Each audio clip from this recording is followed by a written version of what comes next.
Acompañar la ministra de Educación y Cultura, la doctora María Julia Muñoz. Ministra, gracias por acompañarnos. Un gusto. Seguramente la última vez como ministra. Exactamente.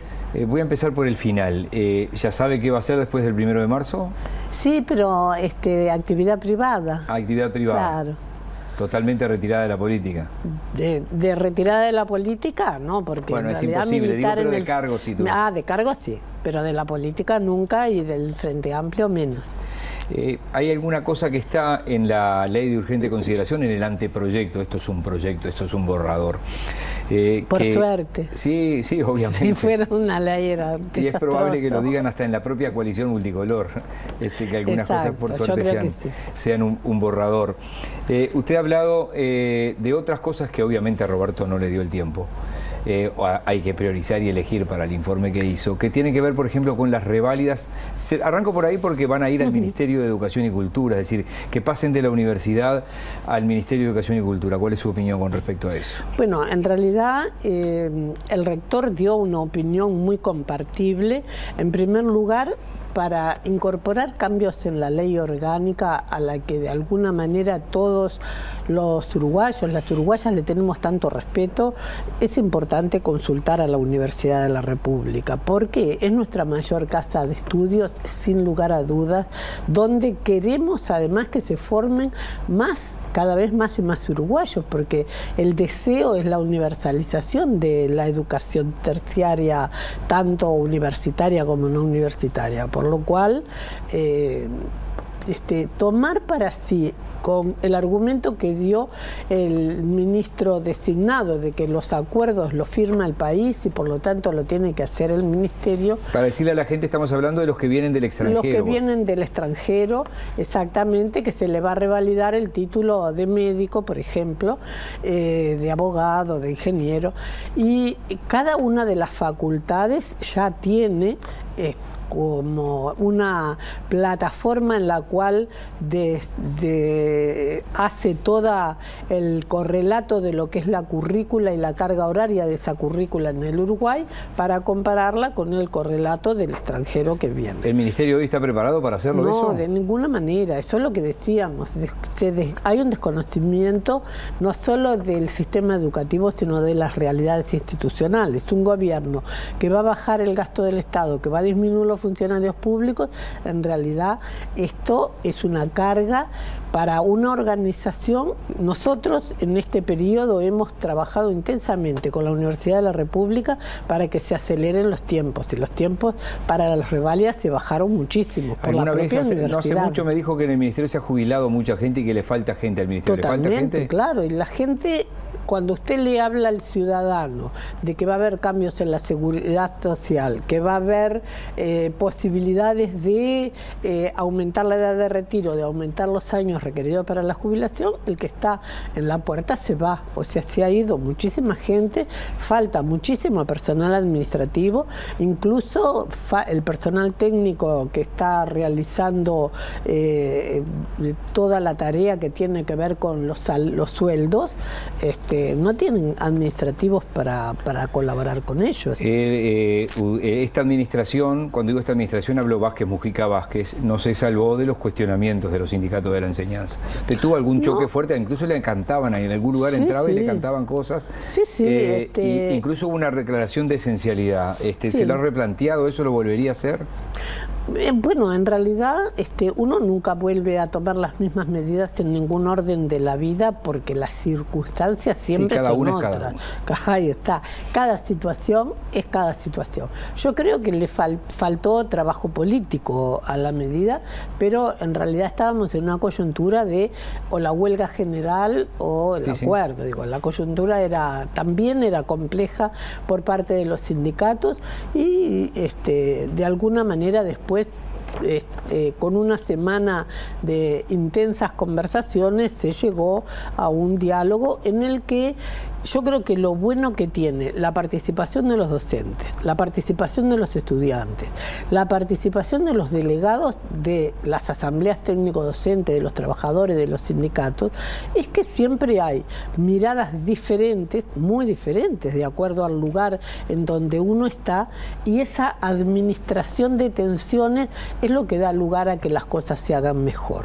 No creo en que sacando los docentes y los estudiantes de los ámbitos de los consejos desconcentrados, como se plantea en este articulado, que por suerte, como usted decía, será provisorio y se cambiará bastante, no creo que se mejore en nada el sistema educativo público nacional. Con respecto al origen de la pregunta, ¿se arrepintió en algún momento después con el diario del lunes? Con el diario del lunes, claro, sí, yo creo que por eso ya lo dije, se tenía que haber debatido más. Bueno, con el diario del lunes creo que no fue buena, pero también digo, nunca es bueno que un sindicato gobierne, tampoco es bueno, sino que se escuchen todas las voces y se administre la natural tensión que debe existir entre lo que propone un ámbito más corporativo de lo que propone un ámbito que debe estar centrado más en la voluntad del colectivo ciudadano. Teniendo en cuenta, y esto lo saben todos los ministros, ¿no? Y usted también lo sabe, Ministerio de Educación y Cultura, pero la ANEP es independiente. ¿Debió la administración Vázquez o alguna de las otras anteriores cambiar el estatus del Ministerio de Educación y Cultura? Ustedes cuando incorporan a Filgueira y Mir, por ejemplo, ¿se debió cambiar el estatus para darle algún otro poder al Ministerio? En realidad, ni Filgueira ni Mir plantearon ninguna diferencia, porque si no, no hubieran aceptado. No, eso está claro, digo, pero para que pudieran tener un mínimo de incidencia. Digo, yo creo que las incidencias políticas las personas las tienen cuando convencen políticamente de que hacer una cosa. La política de alguna manera desarrolla el arte de que terminemos haciendo acuerdos, negociaciones. Eso es la política en un país democrático. Por lo tanto, en realidad, primero, son personas diferentes, en su momento hubo comportamientos diferentes, yo no tengo nada que decir del comportamiento y de la adhesión y del trabajo colectivo que tuvimos con Fernando Filgueira.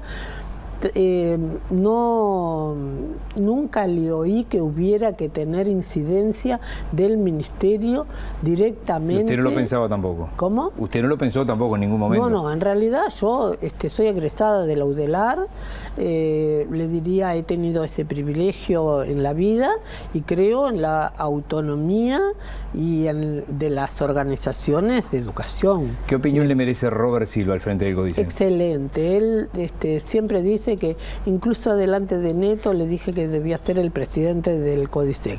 No me acuerdo si fue delante de Neto o no, porque no hubiera quedado bien. Reuniones, además. Pero por eso ahí está. Pero en realidad me parece que es una persona excelente y me parece que un vallista no puede estar de acuerdo con muchos de estos artículos que por suerte van a cambiar. Por ejemplo, hoy mirábamos con el director de Asuntos Constitucionales, Legales y Registrales del Ministerio algunos otros artículos que no tenían que ver con la educación y se descuelga el 278 que dice que sustituye un artículo de una rendición de cuentas cuando fue presidente el doctor Sanguinetti y quiere sacar a los contadores que eran que decía específicamente de la Facultad de Ciencias Económicas y Administración de la Universidad de la República, pero barre la Universidad de la República y pone universidades habilitadas por el MEC.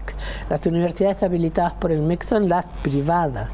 O sea que ahora los contadores de las contadurías van a ser todos egresados de las universidades privadas.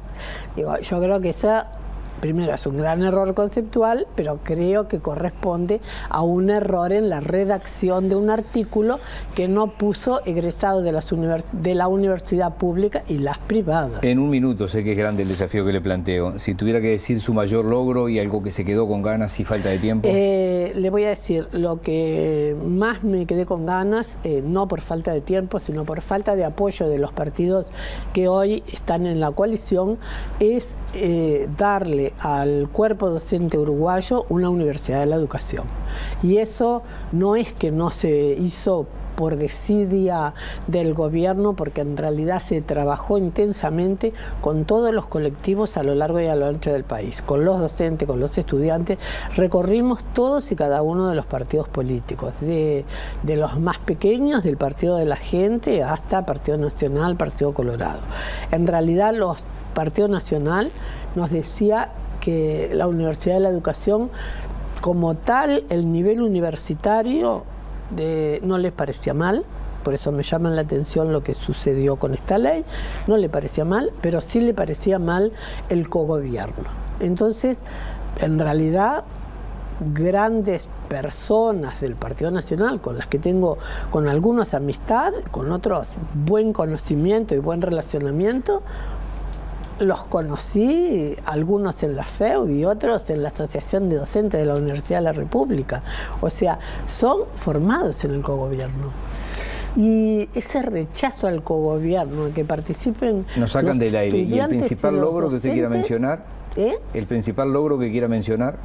Mire, yo en educación le diría toda la infraestructura edilicia que le queda al país, tanto en la construcción de escuelas nuevas, de liceos, y algo que son maravillosos, los centros de educación para el nivel 3 años, 3 y 4 que hay diseminados en el interior del país, realmente tienen una calidad de diseño arquitectónico fantástico. Le agradezco por hoy, buen año, ya nos cruzaremos por ahí. Un gusto, y esperemos que esta ley cambie mucho y cambie para bien, porque en realidad todos vamos a estar en este país y queremos lo mejor para él. Muchísimas gracias. A ustedes.